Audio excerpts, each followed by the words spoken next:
Hey guys, it's Vanessa, and I had to share this delightful recipe with you. It's actually one of our family's favorites. I make it all the time, more in the summertime because we can grow a lot of the ingredients right inside the garden. But this is a pasta Roma, super easy, super cheap, super delicious, sure to win a crowd every time, okay? So I already have my pasta noodles, and I'm going to talk to you about those in just a minute. So my noodles are already cooked and ready to go, but now we need the pasta Roma part, okay? So I already have the stems taken out of our tomatoes, so I'm just going to use this veggie wedger. Have you seen this before?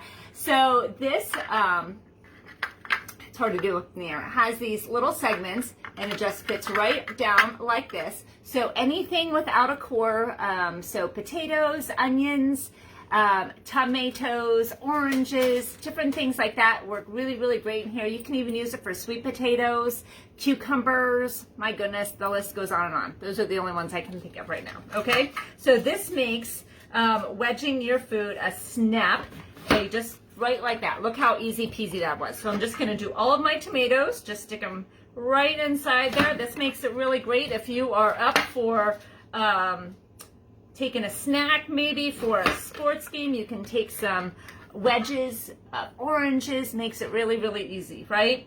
And who's got time for things like that? So I do have to just say, you always have to use the base because these blades don't go all the way down. You can kind of see that it is up a little bit, so you don't need to worry about that, but never, ever, ever put your fingers underneath. It will make you bleed, okay? And then you'll be sad. We don't need any part of that, okay? So very easy to do that. So I've got my tomato wedges here. I've got some fresh basil. Guys, if you're not buying or growing or buying fresh basil, you are totally missing out. This is like the best stuff. So I'm just gonna pour some of that in there. Now you could totally make this with a manual food processor. I'm gonna show you something different today, okay? So I've got our garlic press here. You know, with our garlic press, you never have to take the skin off of your garlic. So I'm just going to put a couple pieces of garlic right inside there and just squeeze, squeeze, squeeze. It's going to get all of the essential nutrients and flavors and deliciousness right out into the food. And then look how easy that is. Just pops right back up. So we'll just grab that, throw it out. If your fingers are a little stinkeroo, just rub them on here. It's going to neutralize the smell, okay? So next thing that we're going to do is I've got the salad choppers. I love, love, love these, okay? So it has two blades there. I like to hold them like this. It is so much easier than using it like a shovel, okay? So we're just going to go in here and just chop these up just like this. I like the chunks just a teensy bit bigger. Okay, so this is so easy. You can put as much or as little tomatoes and basil in as what you like. Chop it up to your desired thickness. Like I said, I like these to be just a little bit bigger. I don't know. I like to chew my food, right?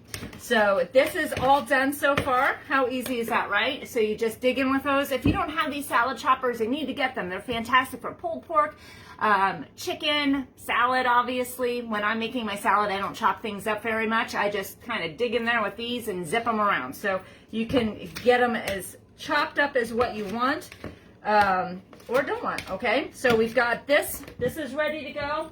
And now I have to tell you, one of my absolute favorite things, I just shredded, grated, I don't know what word you want to use, some Parmesan cheese in the deluxe cooking blender back here. It's very, very easy, took less than 15 seconds, and I've got my cheese ready to go, 8 full ounces, and I didn't even break a sweat, okay? So we measure cheese, chocolate, and garlic with our hearts. So I'm just gonna pour some in there.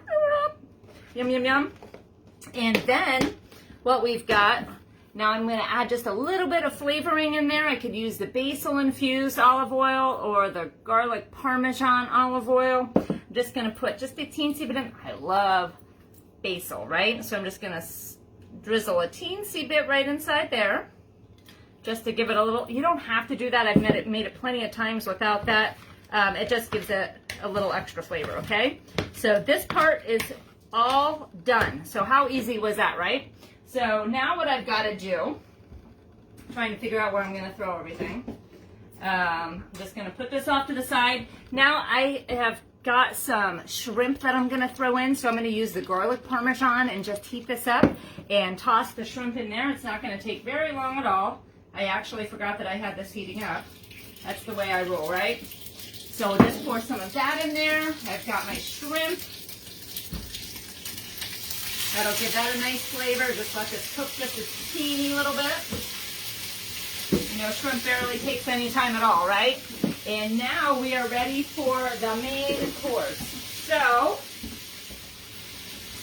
I'll just pull this over here just in case. So this is the deep covered baker. This is absolutely one of my favorite stones.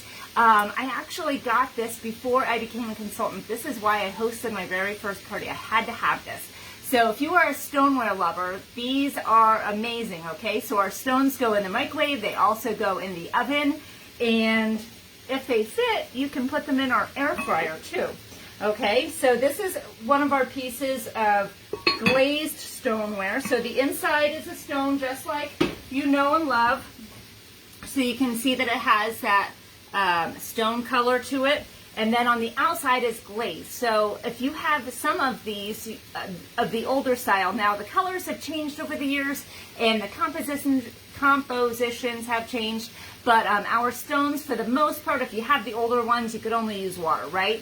Now we have stones that you can even throw them in the dishwasher. Get the heck out, right?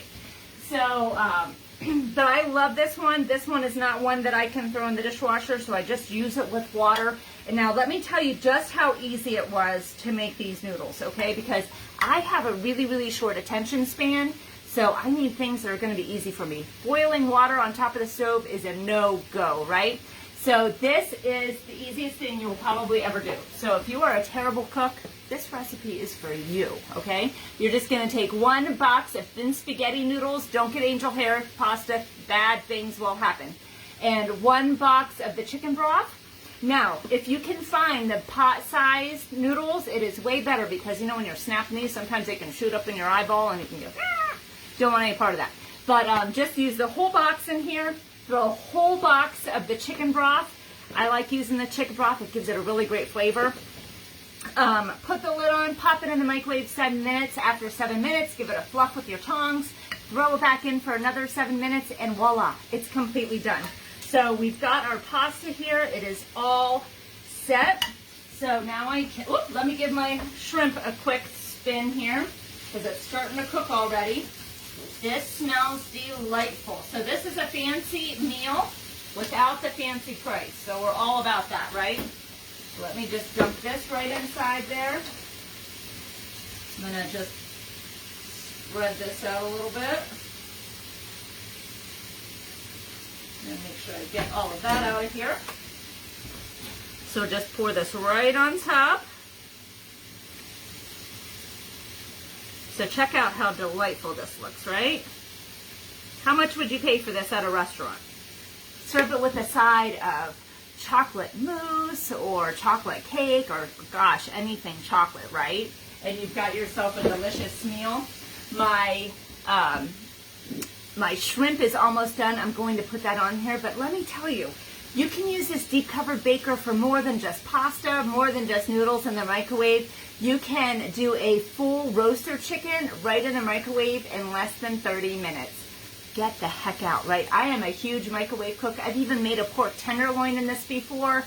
But of course, if you want something cooked low and slow, you can do like your mac and cheese in the oven or anything that you could possibly think. I've got lots and lots of recipes for this. So if this is a product that you've been eyeing up and you're like, oh, I don't know what I would use, make it in. Let me know. I can hook you up with tons and tons of recipes, okay? But this is one of my favorites. Let me just show you how beautiful this is so far. We have an easy recipe. We could throw, I'm throwing the shrimp on top of here tonight, but you could also do chicken or whatever your little heart desires, okay? So as soon as this is done, we're going to be ready to eat. And we have a recipe, we have a recipe that was done in less than 20 minutes. So let me just show you how this shrimp is turning out. Look at that. So this is the saute pan. Love, love, love this. It cooks so nice and even. I've got a lot of surface space here. And it's just making this amazing. So when we're ready to eat, we'll probably sprinkle some of the sweet basil on top. This is delightful too. We love basil, can you tell? I've got the basil oil, I've got the basil in here, and the basil seasoning. So we are totally basiled up, okay?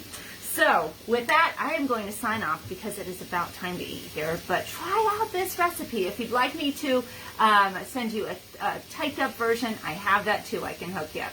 So you have a great one. I'll catch you soon. Bye.